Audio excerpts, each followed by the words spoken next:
I spoke earlier with John Baker. He's Chief Program Officer with WildAid, an environmental organization.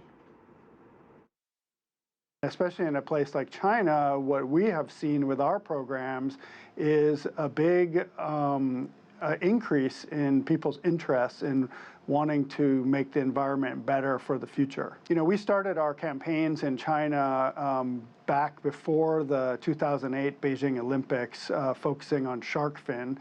And our campaigns over the years with Jackie Chan and Yao Ming have really popularized this idea of wildlife conservation. And our request was for people to stop buying products like shark fin soup or ivory, rhino horn.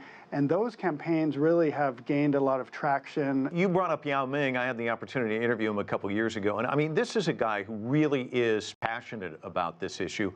What does it mean to have somebody, almost a larger-than-life figure like this with a megaphone talking to people? What kind of impact does that have? We're trying to reach the people who aren't paying attention, and those are the kind of people who may be following figures such as Yao Ming or Jackie Chan or others. And when they speak out, this really resonates with the audience that we're trying to reach, and it makes them realize these are issues that a person they really care about is paying attention to and is standing up and calling out the need to make some changes. Maybe compare, contrast the bright spots in China's efforts and perhaps areas where there needs to be more improvement.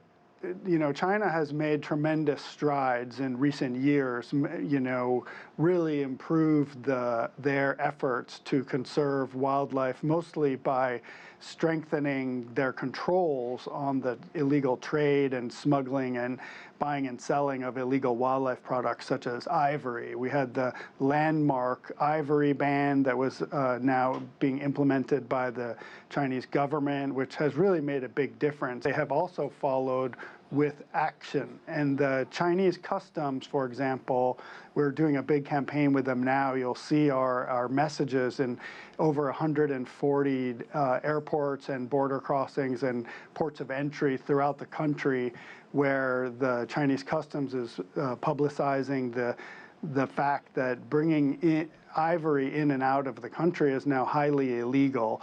And in addition, they're also bringing many cases of smuggling into the courts. So there have been some recent announcements in the last few months showing that they're not just seizing illegal shipments, they're also using those shipments as a way to bring down these trading rings. And they have broken a few trading syndicates, as well as arresting and sentencing some of the kingpins. So this is huge, and this is really the kind of leadership we need to see in a few of the neighboring countries in the region to really crack down on the illegal trade of ivory and rhino horn and even pangolins. Scales for those pangolins are put into traditional Chinese medicine, and the bodies of these animals are also eaten as a delicacy.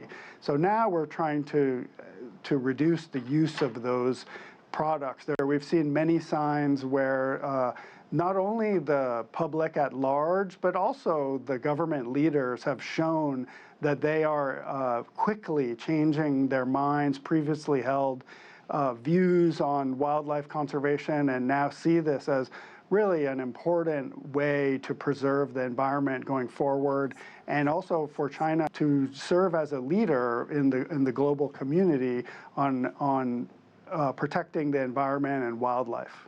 John Baker joining us from San Francisco. Thanks so much. Thank you. Thanks so much.